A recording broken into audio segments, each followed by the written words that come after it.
اعوذ باللہ من الشیطان الرجیم بسم اللہ الرحمن الرحیم۔ ناظرین السلام علیکم ورحمۃ اللہ وبرکاتہ۔ آج ہمارا الحمدللہ 11واں پارہ، اس کا درس آپ سنیں گے۔ ناظرین، آج کی جو گفتگو ہم نے کرنی ہے وہ اپنے موضوع کے اعتبار سے انشاءاللہ بہت اہم ہوگی، آپ ساتھ رہیے گا۔ مسجد بنانے کے لیے کس چیز کی شرط ہے، یہ انشاءاللہ آج ہم سیکھیں گے۔ مسلمان کا جسم کس نے خریدا ہوا ہے؟ سچے لوگ کون ہیں جن کے ساتھ رب تعالیٰ نے ملنے کا حکم دیا ہے؟ اللہ کے ولی کی پہچان کیا ہے؟ اور حضور کی ذات نے ان کے لیے کیا ارشاد فرمایا ہے؟ اور 11ویں پارے کے آخر میں فرعون کے بارے میں آئے گا۔ فرعون کی لاش آج تک موجود ہے، قرآن اس کی وجہ کیا بیان کرتا ہے؟ آئیے ہم اپنے درس کی طرف بڑھتے ہیں۔ اللہ تعالیٰ ارشاد فرماتا ہے سورۃ التوبہ آیت نمبر 107، والذین اتخذوا مسجدا ضرارا وکفرا وتفریقا بین المؤمنین وارصادا لمن حارب اللہ ورسولہ من قبل، اور وہ لوگ جنہوں نے مسجد بنائی نقصان پہنچانے کے لیے۔ تو پتہ چلا ہر مسجد اللہ کے لیے بنایا جائے یہ ضروری نہیں ہے۔ تو اب اس مسجد کو اللہ کی ذات نے قرآن پاک میں مسجد ضرار کہا کہ نقصان پہنچانے والی مسجد، اور یہ مسجد قباء کے مقابلے میں بنائی گئی، اور اس مسجد کو بنایا تھا اس وقت کے منافقین نے۔ وجہ کیا تھی کہ مسلمان ایک مسجد میں جا رہے تھے، ایک خطبہ سن رہے تھے، ایک سوچ لے رہے تھے۔ دو مسجدیں آتی تو نمازی تقسیم ہوتے، کچھ ادھر کی سنتے کچھ ادھر کی سنتے، کچھ ادھر سے رہنمائی لیتے کچھ ادھر سے رہنمائی لیتے، پھر ان کا آپس میں اختلاف ہوتا تو امت کا اتحاد خطرے میں ڈالنا ان کا مقصد تھا۔ جی ناظرین، یہی ان کی وہ وجہ تھی جس کی وجہ سے اللہ تعالیٰ نے اس مسجد کو مسجد ضرار کہا۔ اور اس سے آگے اللہ تعالیٰ نے ارشاد فرمایا لمسجد اسس علی التقوی من اول یوم احق ان تقوم فیہ، مسجد تو وہ ہے کہ جس کی پہلے دن سے تقوی پر بنیاد رکھی جائے، اور نبی کی ذات کو حکم دیا اللہ نے کہ آپ اسی مسجد میں قیام کریں گے جس مسجد کی بنیاد تقوی کی بنیاد پر ہو۔ ناظرین، پتہ نہیں آپ میری اس بات سے اتفاق کریں یا نہ کریں، لیکن میں یہ ذاتی طور پہ سمجھتا ہوں کہ ہماری امت کی تقسیم میں تھوڑا سا کردار مسجد کا بھی ہے۔ اب آپ حیران ہوں گے کہ مسجد کا کردار کیسے ہے۔ دیکھیں، ایک وہ گاؤں جس گاؤں میں صرف ایک مسجد ہو اور سارا گاؤں اس ایک مسجد میں آ کر فجر سے لے کر عشاء تک اور جمعہ اور عید وہاں پہ پڑھتا ہو، یہ لوگ، اور دوسری طرف وہ گاؤں کہ جس میں 4-5 مساجد ہیں، کچھ ادھر جاتے کچھ ادھر جاتے۔ میں آپ سے سوال کرتا ہوں کہ اتفاق کس گاؤں میں ہوگا؟ ایک مسجد والے گاؤں میں یا 4 مساجد والے گاؤں میں؟ میں یہ سمجھتا ہوں کہ ایک مسجد والے گاؤں میں اتفاق زیادہ ہوگا۔ مسجد مسلمان کے لیے مرکز کا کام کرتی ہے، مسجد اتفاق بنانے کا کام کرتی ہے۔ تو جتنی زیادہ مساجد ہوتی چلی جائیں گی، ہمارا اتحاد اتنا بکھرتا چلا جائے گا، سوچیں اتنی بکھرتی چلی جائیں گی۔ تو آج ہر گلی میں مسجد ہے، ہر 4 گلی کے بعد ایک نئی مسجد بن گئی، پھر مسجد کو بھی ہم نے مسالک کی بنیاد پر الگ الگ کر دیا، یہ ہم اور زیادہ تقسیم ہو گئے۔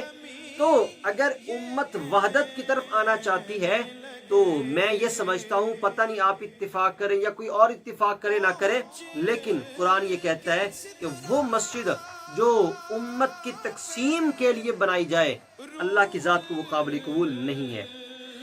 آیت نمبر 111 ارشاد فرمایا ان اللہ اشتری من المؤمنین انفسهم واموالهم بان لهم الجنہ، بے شک اللہ نے مؤمنین سے ان کی جانوں کو، ان کے مالوں کو جنت کے بدلے میں خرید لیا۔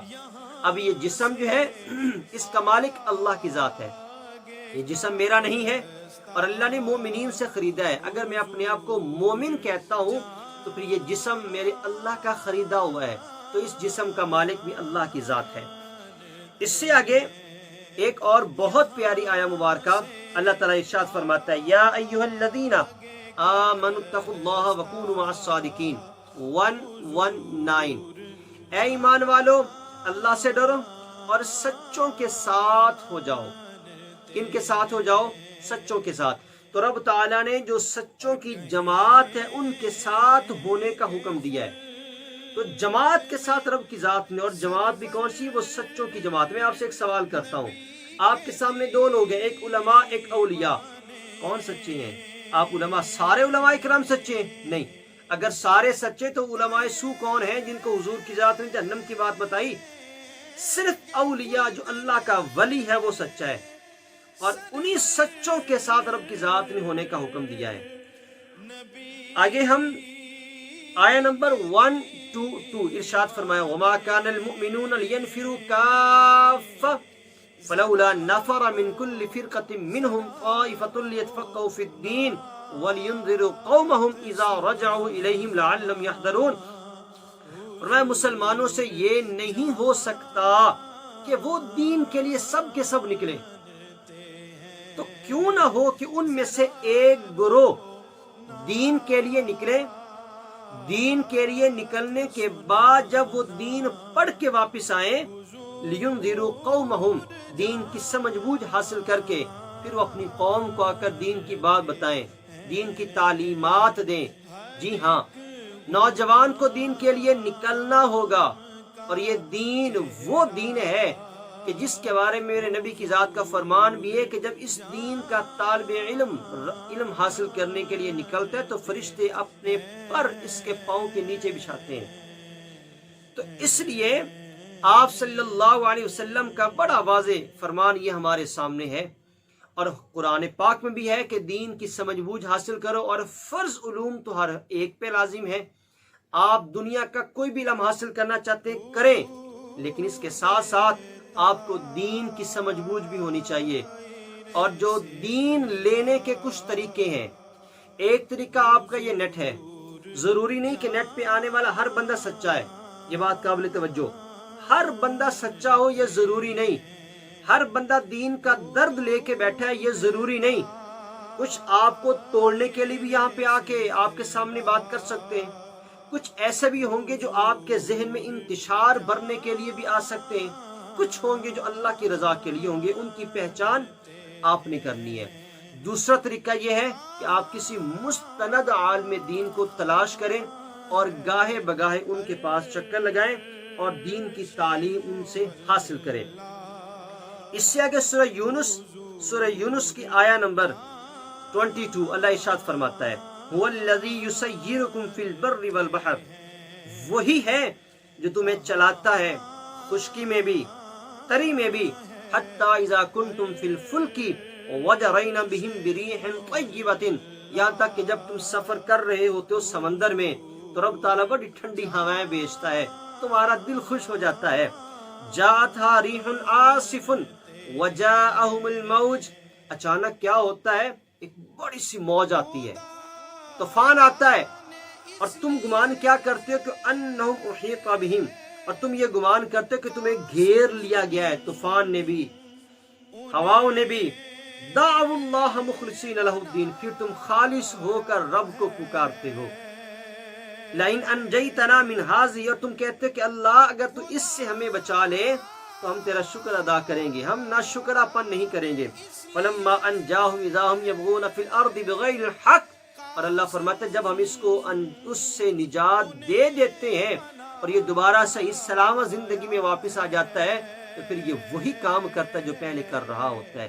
یہ ناشکر پن کی انتہا ہے۔ جب ہمارے پیپر ہونے والے ہوں تو ہم نمازیں بھی پڑھتے ہیں، ہم دعائیں بھی کرتے ہیں، ہم وظیفے بھی کرتے ہیں۔ جب کسی کی شادی نہ ہو رہی ہو تو وہ ساری رات بیٹھ کر بھی وظیفہ کرنا پڑے وہ وظیفہ کرے گا۔ اگر کسی کا کاروبار نہ چلتا ہو تو وہ اپنے کاروبار والی دکان میں وہ نعتیں بھی لگائے گا، وہ صورتیں بھی لگائے گا۔ اگر کسی کے گھر میں مسئلے مسائل ہو وہ قرآن خوانی بھی کروائے گا۔ لیکن جب اس کی یہ ساری تکالیف دور ہو جاتی ہے تو پھر اسی دکان میں گانے بھی چلتے ہیں۔ پھر وہی بندہ جو ایگزام کے لیے نمازیں پڑھتا وہ پھر ساری رات جاگتا ہے اور صبح سو جایا کرتا ہے، اور وہی گھر جس میں قرآن خوانی تھی مسئلوں کی وجہ سے جب اللہ وہ مسئلے حل کر دیتا ہے تو پھر اسی گھر میں